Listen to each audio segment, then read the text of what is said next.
Restoring a vehicle. Done right, it can be one of the most rewarding things you can ever undertake.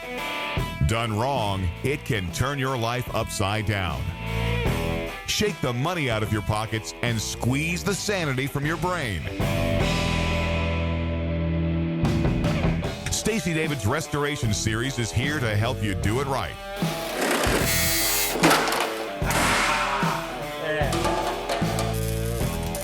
So you can keep your money and your sanity. And enjoy the fruits of your labor. So grab a wrench and let's get cranking. Stacey David's Restoration Series is brought to you by LMC Truck, Keep 'em on the road, and Cornwell Tools, the choice of professionals.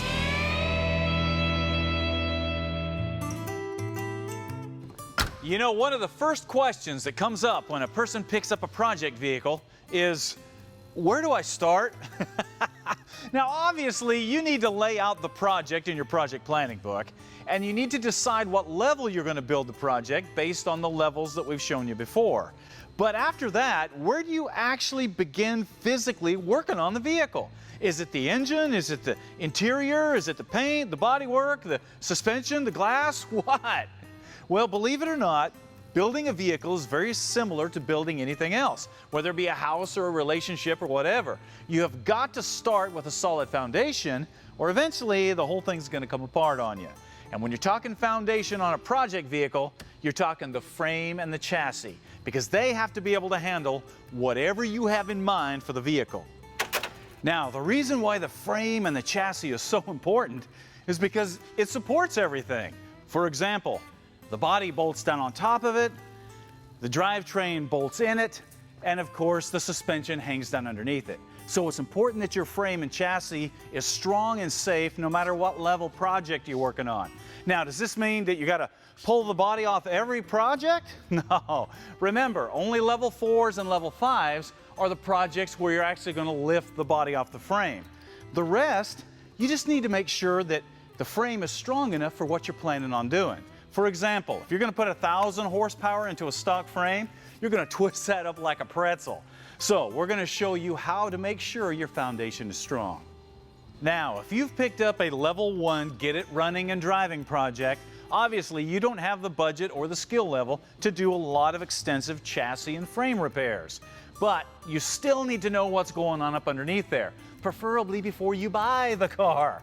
Now, if you've missed it, if you bought something and you crawl up underneath it and you find rusty frame and rusty rockers and all that stuff, I suggest you turn right around, get rid of the vehicle, and start over. Get yourself something that's more in line with your skill level and your budget. Now, if your project is a level 2 or above, frame and chassis work is something that you should be prepared to do. And there are 2 basic chassis designs that you're going to need to be familiar with. First, there's the body-on-frame design. You're going to find that on a lot of old cars and most trucks. And it features a ladder-type frame that the body bolts down onto. The second is the unibody design. And you're going to find this on a lot of modern cars and SUVs and supercars. And it features an inner body tub or monocoque that's welded together to form a solid structure. And then the body panels bolt to that. Now, there might be front and rear removable subframes, but the main body tub and frame are all one solid structure. Okay, with that established, how do you rebuild or restore a frame or chassis? Or better yet, just make sure yours is in good shape. Let's take a look. On a ladder style frame, the first thing to look for is any cracks or rust damage or broken or damaged rivets, as any of these can compromise the strength of the frame. Also, it's a good idea to research and find out any factory weak spots. For example, these square-bodied Chevy trucks are notorious for cracking around the steering box and the rear shocks. And there's aftermarket solutions available, so you can fix it now and not have to worry about it later. Now, if you're planning on restoring your chassis and frame back to original specs, that's where a company like LMC Truck is going to become your best friend, because they literally have everything that you can imagine to do that. From screws to hardware to fittings to brake hoses, brake lines, all the way down to the rubber body mounts. And speaking of body mounts, let's talk about that a little bit. Most people don't want to mess with them. They're afraid of them. But you really need to replace them even if you're only doing a level 2 or 3 project, which does not require the removal of the cab. And here's why. Over time, those body mounts will crush down, and that will allow the cab to sag. That's why on a lot of old trucks, the body line on the cab does not match the body line on the bed. So, how do you replace the body mounts? Simple. You unbolt the rear mounts, you get up under there with a floor jack, and you jack the back of the body up just enough to where you can slide out the old body mounts and put in the new ones. Then you move up to the front, do the same thing, and you're all done. Obviously, if you're going to do a level 4 where you're going to lift the body off, it's even easier. Now, I know there's going to be some of you guys that look at that and go, you know, those don't look that bad. I don't think I'm going to replace them. Don't fall for that. Let me show you what's really going on in there. This is one of the original body mounts off of that truck. Now, the first thing you'll notice is all the rust in there and how it's flaking and starting to come apart. Look at that. Also, if you'll notice the rubber, look at the shape of it compared to this brand new mount from LMC. Now also, I can push that and compress that very easy. I can push on this new one all day long and I'm not going to compress it like that. Big, big difference in the way these fit. Also, this hardware, this old original bolt is just looking for a reason to break off. New hardware and mounts are easy to put in and they're affordable. There's no reason not to replace these. Restoring a unibody chassis is similar in that there are plenty of original part suppliers out there to find what you need, so the cost and the time to do the work is pretty reasonable. However, if you start to push into a level 3 or 4 and start to modify the frame for a resto mod or a frame off build, well, things can start to change pretty quickly. Some unibody chassis have removable front rear subframes like this Camaro. Now this means you can literally unbolt the old subframe and roll the whole subframe, suspension, and drivetrain out in one neat package.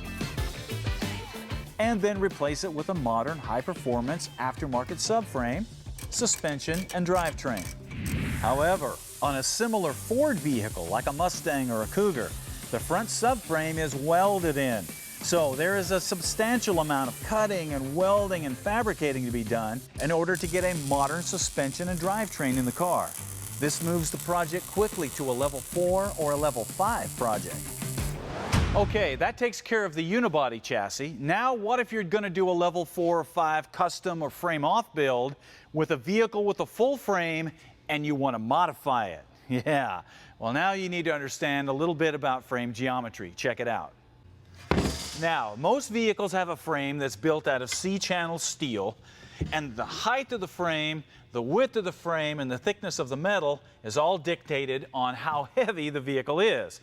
Now, the reason this design is used is if we take a flat piece of steel and push down on it here to try to bend it, this piece of steel is only as strong as its thickness this way, which in this case is a 1/4 inch. However, if we take this piece of steel and put it on its end, now we got a piece of steel that's as strong as its thickness this way, which in this case is 8 inches. Yeah, that is substantial. Now, obviously, you can't put it in a vehicle like this. It'll twist and bend on us. So to keep that from happening, we put a 90-degree bend on either side. Now we have a C-channel that is not only incredibly strong this way, but also side to side. This keeps things lightweight and gives us a lot of strength. Now, when you add a cross member to this, you got a frame that's going to handle anything stock and most custom applications. However, after years of use and abuse and the backyard butchery of Cousin Eddie, a stock frame can become extremely weak and flexible. And if you add rust issues, you can have a serious problem. So if you want to add considerable strength to an existing C-channel frame, you need to weld in a 4th wall of steel and create a boxed frame. However, this is a very time-consuming job and requires that you make patterns for the boxing plates out of cardboard, then transfer the shape to your steel, weld the plates in, and then grind it all down nice and smooth. After that, you can move on to your high-performance suspension, your motor mounts, your bumpers, etc. So this gives you an idea of the time and the work involved in this level of a project.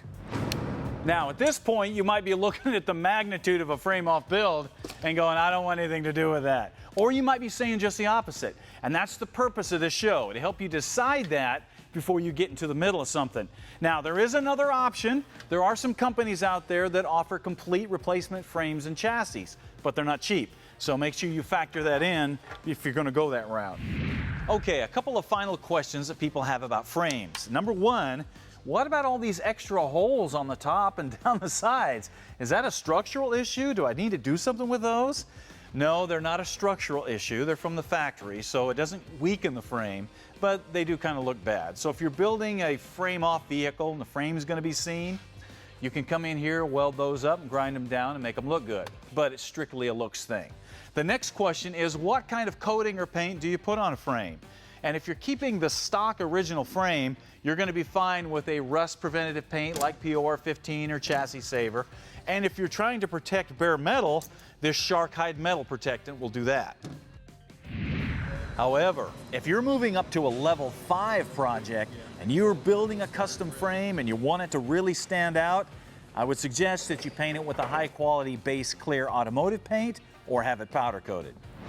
And finally, as a reminder, anytime you are disassembling a project, make sure you're taking the time to bag and tag all the parts that you're taking off so you know where they go when you go to reassemble the vehicle. Even if you're planning on replacing the old parts with new parts, still a good idea to bag and tag them so you can reference the new parts to the old ones when you put it back together. All right, that's everything I've got for the Frame and Chassis Show. Hopefully you have a project that you're working on. If you don't, you need to get out there and get yourself something. We'll see you next time.